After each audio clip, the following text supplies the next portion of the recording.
we're investors with a responsibility to education, and I think based on the graphs that we saw at the beginning, this would fit with our social beliefs as well. We're not in it for the money, guys. We're in it for the kids. No, this can make a lot of money. Just looking here, 2.5% of just of the 11th and 12th graders in Massachusetts, if 2.5% of those kids use it to get into college, then we could make around $30,700, and that's just an estimate, just from our first source of revenue, which is selling to schools subscriptions in bulk. And so that, plus the leverage of cornering the education market, that looks like drop in a bucket. That looks like cheap change. We buy your company, this thing is going north. What's your offer? I just hit their bid in combination with our friends over here to corner the education market. Are we in? We're in. We're in. You guys in? Wait, so you're thinking how much we said? You said, whatever you said, 250 for 20%. 20%.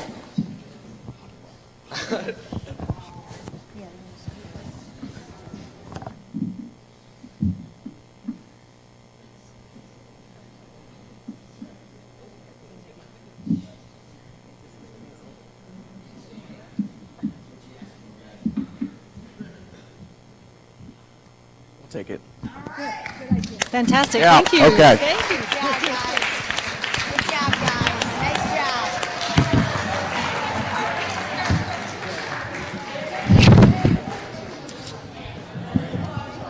Okay. Good job, guys. Make sure to thank your other business partners across the hall. All right, boys, what do we got? That's right.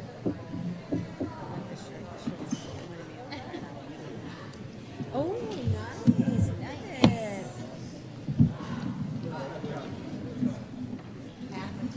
Hi, I'm Will. I'm August. I'm James. And we're here to present you App-etite.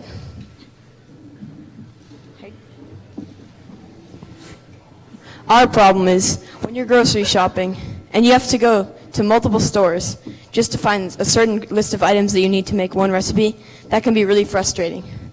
We have decided to change that and revolutionize grocery shopping in the process. So basically, like how it works is, so you can put in either a recipe or like put in your grocery list, and then App-etite will make it will route you, I guess you could say, to create the quickest route to different grocery stores. It will list what they have and how much each item costs, or it can also make the cheapest route. So, yeah.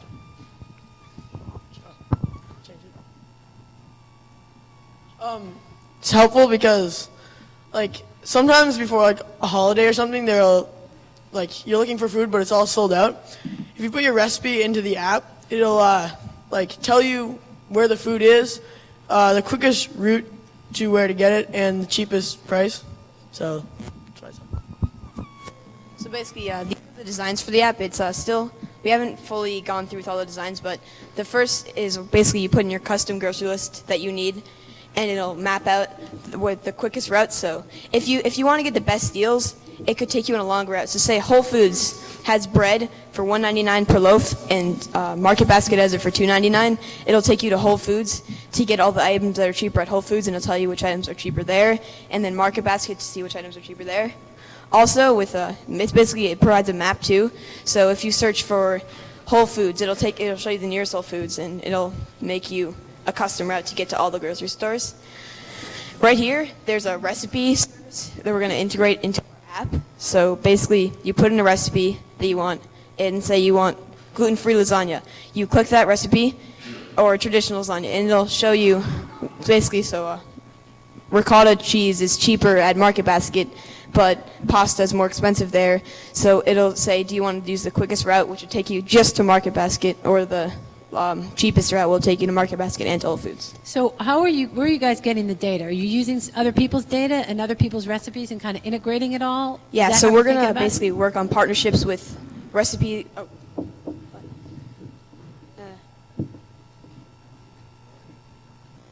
We're going to work with recipe websites like allrecipes.com, and we're going to have partnerships with the grocery stores that also integrate advertisement too, so we can advertise for the grocery stores, and they can give us their data in return. So, and that's powerful. Is that your revenue model as advertising, or are you going to also charge for the app? Yeah, the app's going to be, I think, $1.99 or $2 in the App Store, and it's we might work on also having an advertised version that is free, but the paid version won't have any advertisement. So as you guys know, in this business, you have this concept of freeware or freemium model where you go into the market with a free app and then sell up to the premium for more experienced users as they get hooked with your software. Do you think you can make money with the advertising model to start with and then draw the upgraded premium version for people who want to pay for it? Yeah, I think that would probably be the way we would go with advertising and building the app. And Let's see I'd be interested to see your financials when you get there, guys. Good idea. so this is actually the cost of development.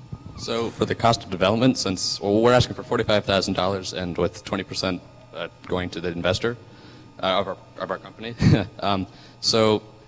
so we need, okay, so first off, none of us are programmers, and so we couldn't really program this, so we're going to be hiring Consonis Info Solutions, which, Constant Info Solutions, I keep on reading it wrong, sorry. And that will take about $12,000, and then the rest of the money will be going to advertising, like in a grocery store windows, which will cost roughly like $10,000. So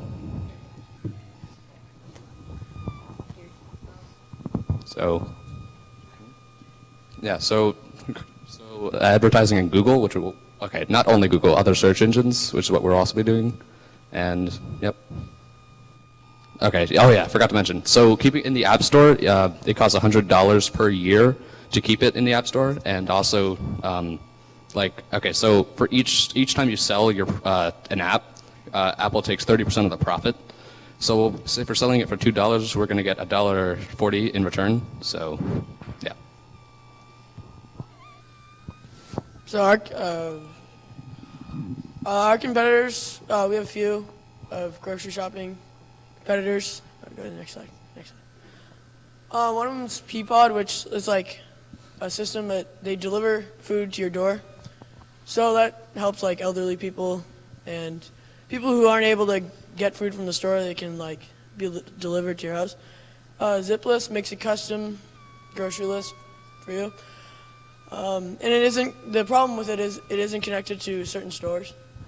Then Quick Scan compares prices from different stores. So our idea of this is to put all these together and then add some of our own ideas to our app to make it the best app on the App Store. So basically what makes our app unique is that our competitors all have features that are similar to our app, but they aren't similar to each other at all. So what makes us different is we combine their features and add some of our own like aisle locations, so you can know exactly where to go in the grocery store, so you don't have to spend your time looking for the item that you know they have. And also like the recipe integration with the buying and locating the stores with real time like information, whether this store has this in stock. Is there any thought to having a delivery service, so marrying all the positive features of this idea with the feature that, for example, Peapod has, where you don't have to leave your house and go to multiple stores, that someone else could do that for you? Yeah, so yeah, for further development of this app, we were thinking of doing something like that with our own delivery service, where they could pick it up from multiple grocery stores, getting you the best deal. And also, we were thinking of have like more of a physical item, like you connect to an iPad or an iPhone, and then farmers markets and small businesses can integrate their list of items to the app too.